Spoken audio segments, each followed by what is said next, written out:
Fala galera, eu sou Heraldo Luiz e esse é mais um vídeo do canal Analítica Sem Dúvidas. Pessoal, continuando com equilíbrio de complexação, agora que eu já passei por toda a teoria, vou trazer para vocês alguns métodos analíticos que utilizam titulação com DTA. E o método mais clássico é a determinação de dureza total e dureza cálcio em águas.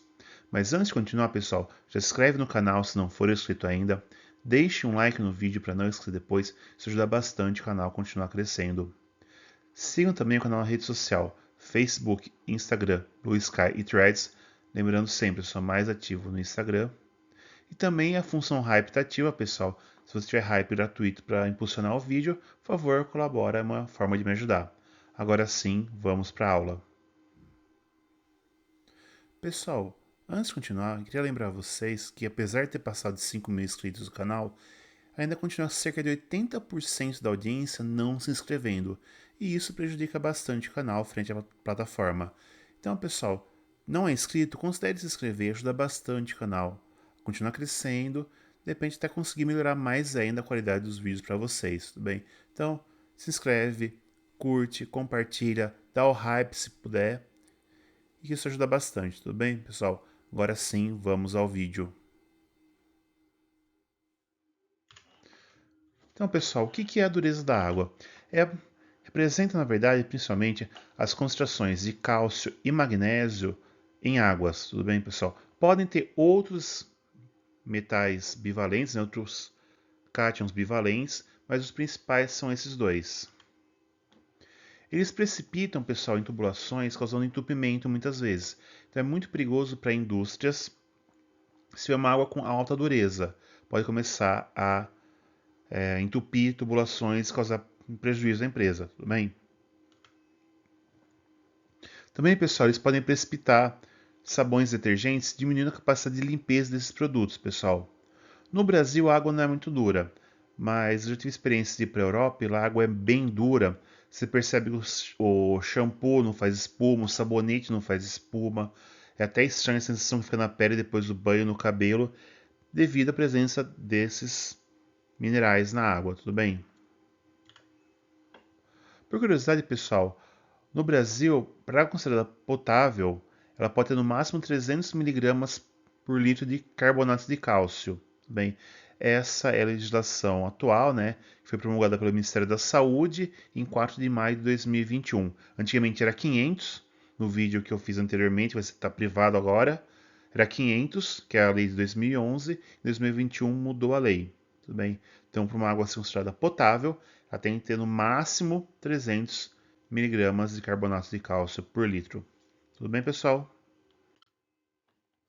Aqui, pessoal, algumas imagens que eu trouxe para vocês para demonstrar. Olha que tubulações com carbonatos precipitados, né? Olha uma tubulação sem nada. Isso começa a afetar da pressão, começa a causar oxidação por causa da diferença da aeração, que chama isso. Tá? Aqui um sabão e uma água dura, né? Uma espuma e uma água que chama de abrandada, que é o termo que se usa quando se remove o cálcio, o magnésio por troca iônica mesmo, tá, pessoal? Então a gente tem uma água abrandada. Aqui, pessoal, um chuveiro que parece o chuveiro da Europa, tá? Com o carbonato de cálcio já formado aqui, né? Os carbonatos formados aqui. Tudo bem, pessoal? Então, entupimentos dá vários problemas. Problemas não só para tubulação, como eu falei. É muito estranho tomar banho com sabonete vindo daqui. O pessoal recomenda quando você vai para a Europa comprar sabonete shampoo lá, inclusive, porque lá tem mais complexantes para favorecer a sensação de limpeza, tá, pessoal? É bem que ó, a água toda turva aqui é o precipitado de cálcio, ácido graxo, se for sabão, né? Ou ácido sulfônico, né? Sulfonatos, se for detergente, né? Então, alguns problemas que a água muito dura pode causar, tá? Em indústria até mesmo na nossa casa, tá, pessoal? Às vezes pode acontecer de entupir o chuveiro por causa da formação desses depósitos, tá? O método oficial, pessoal, é uma destilação com EDTA 0,01000 mol por litro. Ele recomenda, pessoal, usar um tampão amoniacal amônia, cloreto de amônio, né? As concentrações aqui, né? Concentração de amônia 8,58 mol por litro. De amônio, né? Provavelmente cloreto de amônio é o mais utilizado, 1,26 mol por litro. E no tampão amoniacal, pessoal, pH10, recomendo colocar um pouquinho de MgEDTA, a concentração de 0,01 mol por litro também. O indicador utilizado, pessoal, é o Hélio T. Ele é feito mais ou menos 1% em cloreto de sódio, né, uma mistura sólida, tá? Por quê? Isso é comum para a maioria dos indicadores de complexação, tá, pessoal? Não só para o Hélio T. Eles são muito instáveis em solução aquosa. Ah, então dá para tirar? Dá, mas tem que ser rápido, tá? Eu não consigo armazenar a solução de Hélio T por muito tempo. Então, agora na forma sólida ele suporta bastante. E o cloreto de sódio vai evitar também que ele pegue muita umidade do ar, né? Ele vai agir como um secante. Então, fica por muito tempo a mistura sólida. Vai falar solução, a mistura sólida para usar como indicador. E algumas vezes recomendo colocar mascarantes como cianeto, sulfeto ou hidroxilamina, que são agentes ou complexantes ou precipitantes, que vão ajudar a remover interferências de cálcio, ferro, cobre, cobalto, níquel e zinco. Todos esses daqui formam complexos com amônia, né, complexos bastante solúveis. O ferro e o alumínio talvez sejam precipitados nessa condição de pH aqui, tá? De pH 10. Mas esses aqui vão estar solúveis. Daí o cianeto vai complexar. As constantes de formação, né, os betas de cianeto são muito altos. O alfa-M vai ficar bem baixinho. O sulfeto precipita, também vai diminuir o alfa-M. E a hidroxilamina, né, que é NH2OH, também é um agente complexante, tá? Tem um par de elétrons lá livre. Também vai complexar. Então vai baixar bem o alfa-M, vai deixar em valores que não podem ser titulados. Pra você ter uma ideia, pessoal, é possível titular zinco nessa condição de tampão amoniacal. Mesmo o alfa-M caindo, ainda fica uma constante de formação bem alta. Mas com esses mascarantes aqui, então, não vai ser tão significativo. Na verdade, pessoal, vou ser sincero, eu fiz muito dureza da água sem esses mascarantes, tá? Então, mas o método oficial recomenda. É uma recomendação, não é obrigatório. Agora, o tampão, o MgDTA e o Hélio T são obrigações. Bom, esse aqui, pessoal, é o indicador Hélio T, tá? Ele é um sal de ácido sulfônico, né? E tem aqui, provavelmente, a complexação vai se dar pelos pares de elétron aqui no nitrogênio e esses grupos hidroxilas, né? Grupos fenóis desprotonados. Eles vão provavelmente desprotonar em pH 10, então vai ficar 1, 2, 3, 4 pares de elétron livre para complexar. Por isso, pessoal, é muito importante colocar pouco, para não afetar tanto o alfa-M do cálcio e do magnésio. Os dois complexam com ele, tudo bem? Aqui, pessoal, só uma curiosidade, né? É a tabela da atual legislação de potabilidade da água, que eu comentei, né? Tá aqui, ó, dureza da água, 300 mg por litro, né? O valor máximo permitido, tá? E propriedade organoléptica, né? Ou seja, pode conferir mudar principalmente o sabor da água. Então, todas essas substâncias que podem afetar o sabor, nesses parâmetros aqui. Então, olha, notem, tem zinco, tem ferro, mas tem manganês, que pode complexar também com ETA na condição. Então, alumínio aqui, ó, pessoal, tem um valor máximo. Tudo bem? Outros de padrão também, agora é toxicológico, né? Ó, aqui o cobre, o cromo, o níquel, o cádmio tem constante formação, o chumbo, o bário, mas são valores bem pequenininhos, tá, pessoal? Então, o mercúrio também, mercúrio é bem baixo, ainda bem, né? Então, todos esses caras podem complexar com o EDTA, mas são valores bem baixos que tem que estar na água potável, tá? Então, talvez não afetem tanto assim no resultado final, tudo bem? E pessoal, como a gente prepara a solução de EDTA, tudo bem? Vamos ver agora. Eu costumo preparar, pessoal, a partir do sal disódico. Lembrando, né, o EDTA é um tetraácido e na forma de ácido H4Y-, né, o H4-EDTA, ele é insolúvel em água. Então você precisa colocar um pouquinho, né, de neutralizar 2 prótons para ele ficar mais solúvel. E ainda assim não é tão solúvel assim, pessoal. Ele demora para dissolver, certo? Mas consegue fazer até uma solução 0,05 mol por litro. Obviamente, se eu subir o pH e esse protonar mais, eu vou ter, né? Se eu tirar mais esses prótons aqui, eu vou aumentar a solubilidade. Tudo bem? Mas eu não sei se tem comercialmente algum sal com 3 sódios ou até 4 sódios, né? Então eu uso esse composto aqui de hidratado. Essa aqui é a fórmula molecular dele, né, pessoal? A massa molar 372,24 gramas por mol. Outra curiosidade, pessoal, se colocar massa molar no Google, a grande chance de aparecer a massa do tetraácido, né, do H4Y ou do H4-EDTA. Tudo bem?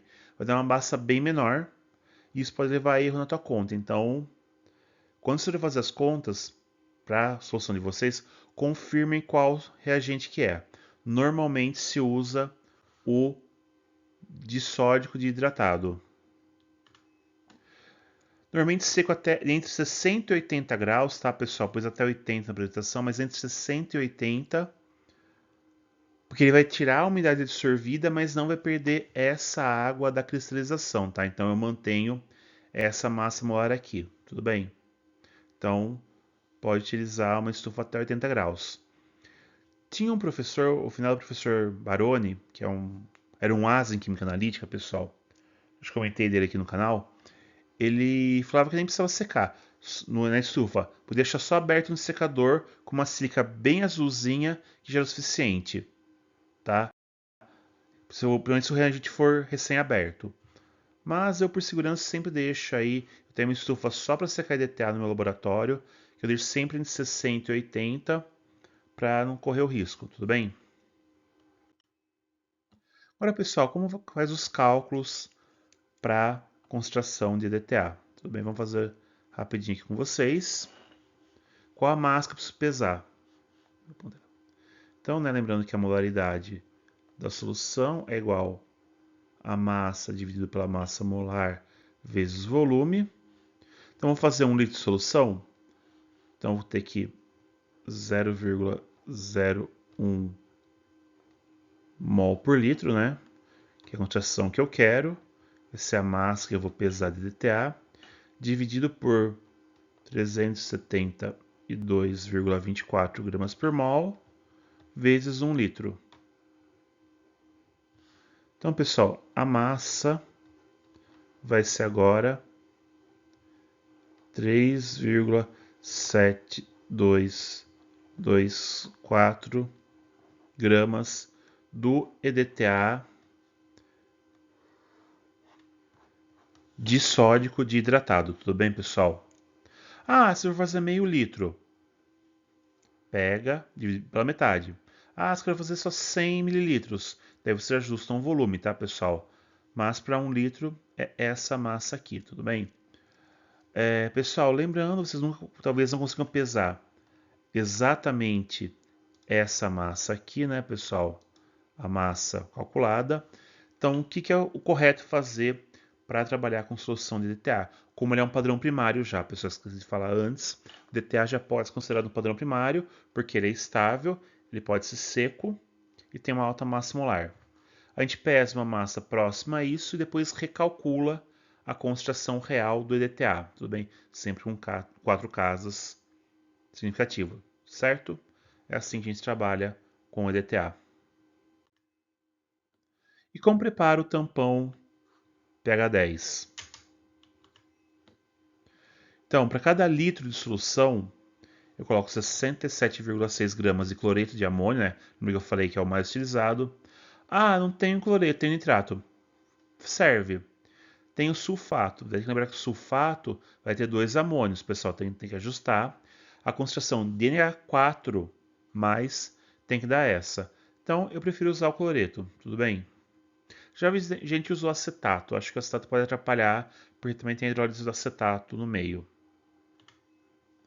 e 572 mililitros de amônia concentrado.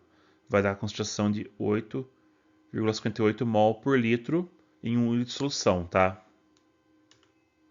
Daí a adição de 5 gramas desse sal aqui, né? Que a gente chama de MgEDTA, tudo bem?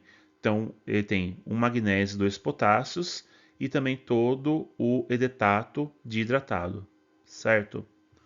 Então, eu levo tudo isso para 1 litro. Se não tiver esse sal aqui, ele é meio caro, pessoal, mas a gente gasta bem pouquinho dele, é só 5 gramas por litro. Você pode fazer uma mistura equivalente de sulfato de magnésio e o EDTA de sódio, mas tem que ser quantidades exatamente equimolares, tudo bem? Para ter a mesma quantidade de EDTA e de magnésio. Já vou explicar a função deles. Como eu falei, pessoal, tudo para 1 litro de solução. Então, isso aqui vai fazer o tampão amônio pH10, tampão amoniacal pH10, mais ou menos 0,1, pessoal. A gente nunca vai conseguir, principalmente o volume de amônia, né? Porque além de ser volátil, né? Pegar esse volume bem quebrado é difícil no laboratório, né? Mas pode flutuar um pouquinho para preparo do tampão pH10. Agora, pessoal, qual a função do MgDTA? Bom, essa aqui é a reação de formação do complexo MgDTA. Em pH10, essa é a constante de formação condicional desse complexo. O objetivo é titular, na verdade, o cálcio, que vai ter essa constante de formação maior em pH10, né, cerca de 100 vezes maior. O cálcio vai acabar deslocando o magnésio do complexo, ficando complexado e deixando o magnésio livre na forma aquosa. Tudo bem, pessoal? Tá, mas e daí? Pessoal, isso é muito importante para corrigir a faixa de viragem do indicador. Tudo bem? Ah, mas Geraldo, você falou que tem magnésio em água potável. Mas supondo que não tenha, pessoal, a gente não pode garantir. Entendeu? Pode acontecer da dureza ser só de cálcio, não ter nada de magnésio. É raro, mas a gente precisa garantir. Então, dessa forma, eu garanto que tem um pouco de magnésio em solução aquosa para ajudar na faixa de viragem do pH. Ah, mas eu estou complexando o cálcio antes. Então, estou tirando 1 mol de cálcio e colocando 1 mol de magnésio. Então, fica equimolar. Tudo bem, pessoal? Então, não causa erro eu utilizar esse reagente aqui. Pessoal, essa aqui é a curva de titulação de cálcio DTA em pH 10, né? E aqui é a faixa de viragem do indicador, né, da reação do cálcio com o indicador T. Tudo bem? Então, notem que vira um pouquinho antes do salto, certo? Isso pode dar um erro no volume, pode dar vai utilizando um volume menor. Aqui, pessoal, é a curva do magnésio em pH 10. O salto é menor, mas a faixa de viragem do indicador, né, magnésio T, fica bem no centro da curva. Aqui, pessoal, tem a sobreposição das curvas, tá?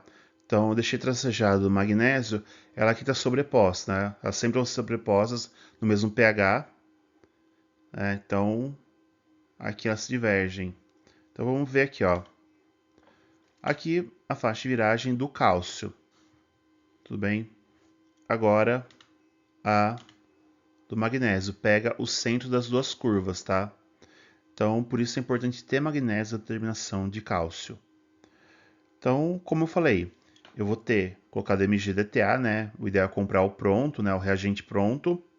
Ele vai deslocar, né? O cálcio desloca o magnésio do complexo, mas fica equimolar.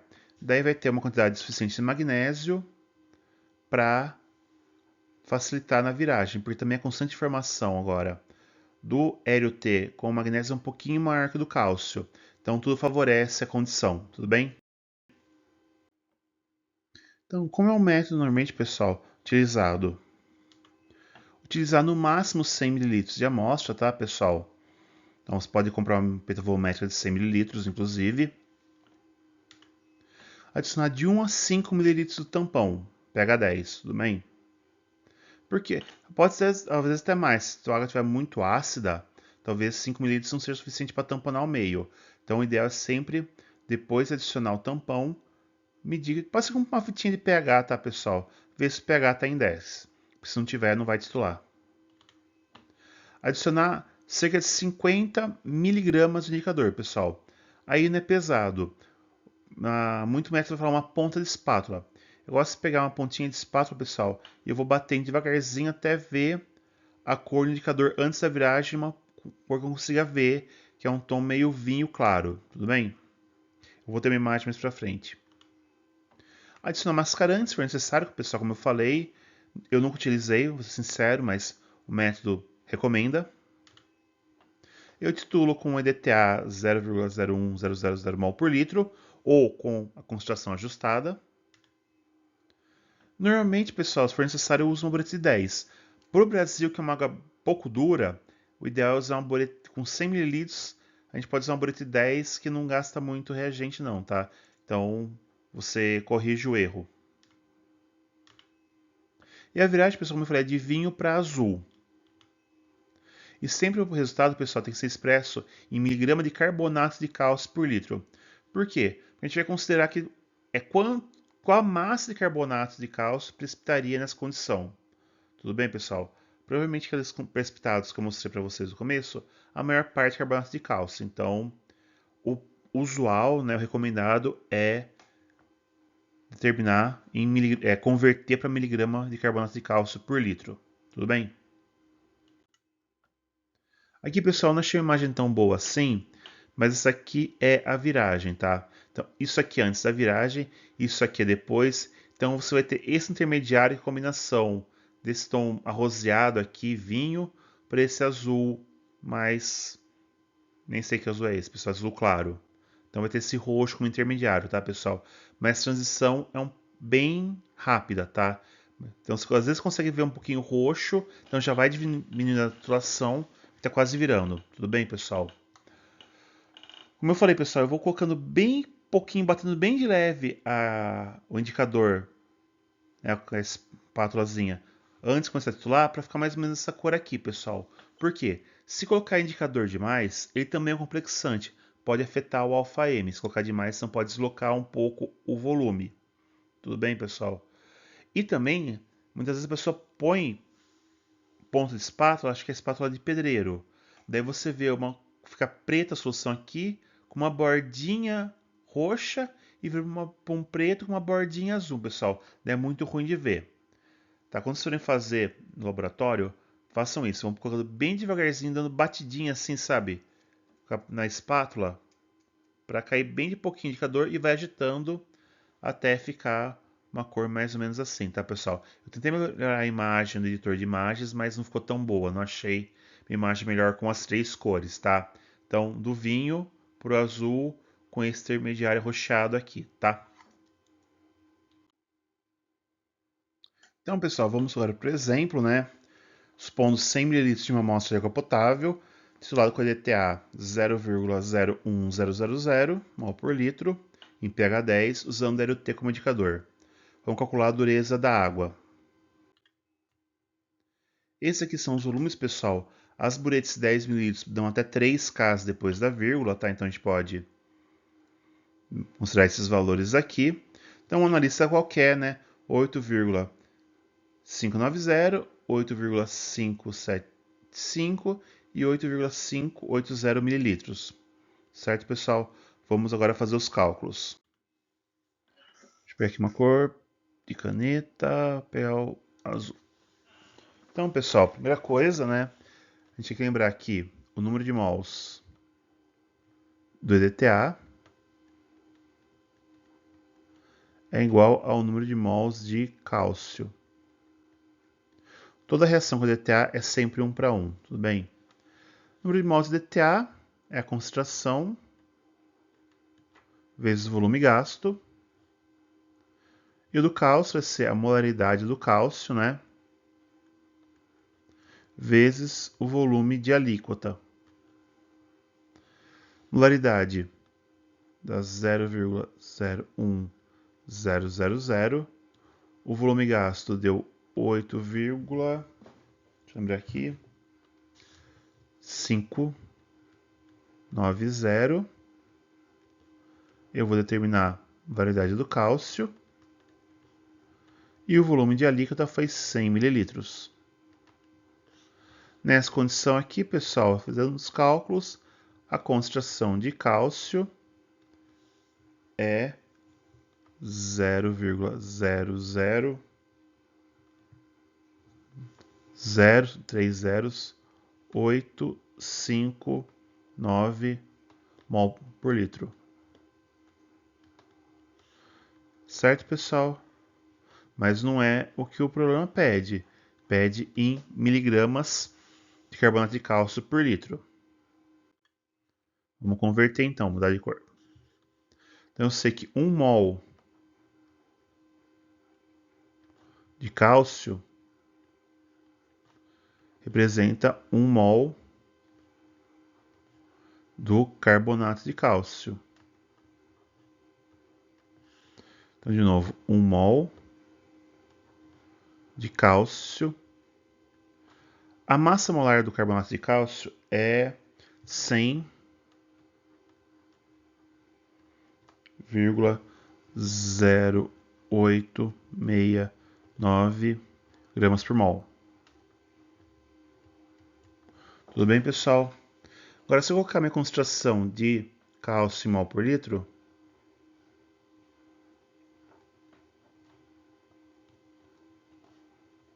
eu vou achar minha concentração em grama por litro. Certo, pessoal? Então, agora minha concentração, fazendo essa regrinha de 3 aqui, vai ser igual a 0,08597 gramas de carbonato de cálcio por litro. Certo, pessoal? Para converter para miligrama por litro, é só multiplicar por 1000.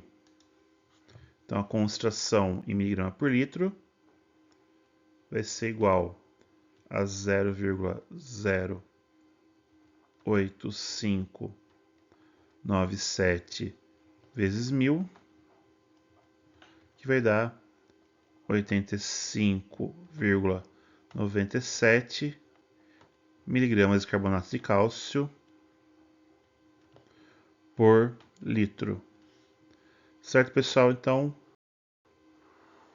dessa forma eu calculo o carbonato de concentração, a dureza da água em miligramas de carbonato de cálcio por litro. Tudo bem? Agora, pessoal, tá aqui os outros valores, né, pessoal, considerando os volumes. Daí eu tiro a média sempre, né, pessoal? A média é a soma dos valores, dividido, no caso, por 3.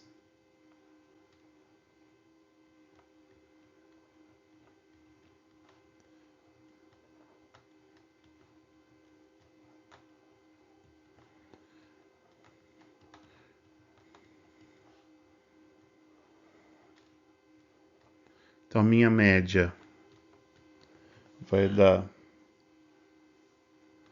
85,89 miligramas de carbonato de cálcio por litro.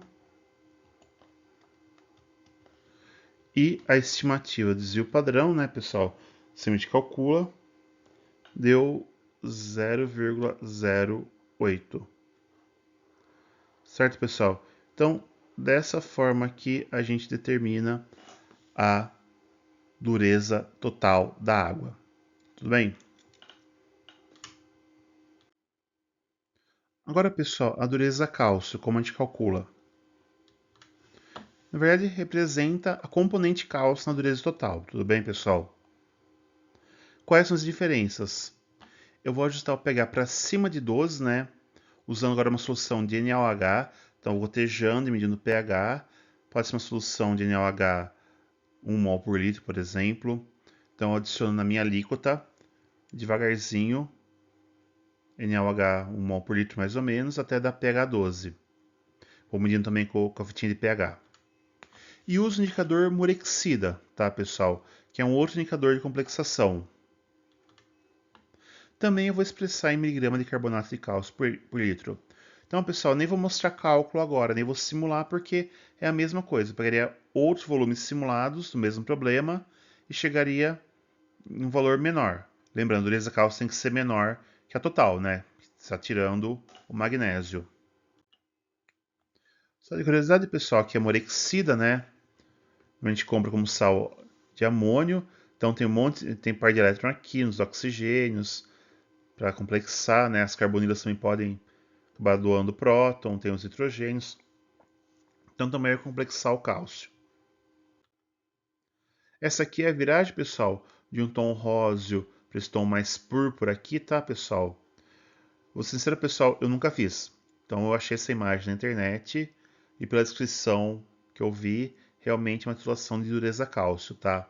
Então, essa morexida com cálcio, morexida livre, é essa cor aqui, tudo bem? Também normalmente uma solução em NaCl a 1%, tá, pessoal? E o mesmo cuidado, colocando bem pouquinho para não atrapalhar a viragem. E o que acontece, pessoal, no pH 12? Bom, o que vai acontecer é isso daqui, pessoal. Deixa eu mudar para azul claro, azul médio. Nós temos em pH 12 a concentração de OH- vai ser igual a 10 a menos 2 mol por litro. Certo? E nesse pH vai acontecer isso daqui, ó.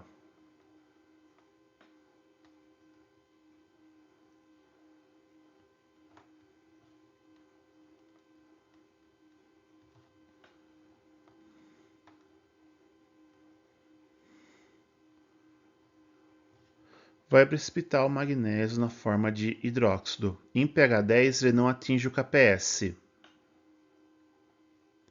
Em pH acima de 12 ele atinge, tá? Por isso tem que ser NaOH. E não tem um tampão bom em pH 12, tá, pessoal? Então tem que ser realmente o ajuste com o gotejamento de NaOH. Então, pessoal, o que vai acontecer? Como é produto de solubilidade, né, tem o KPS, a gente vai falar pra frente mais isso, mas ele é o produto do íons envolvidos. O KPS do hidroximagnésio, ele é 7,1 vezes 10 menos 12.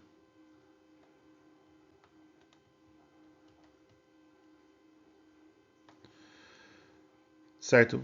Para calcular a concentração de magnésio em solução, eu vou fazer o KPS dividido pela concentração de OH- ao quadrado. Então, KPS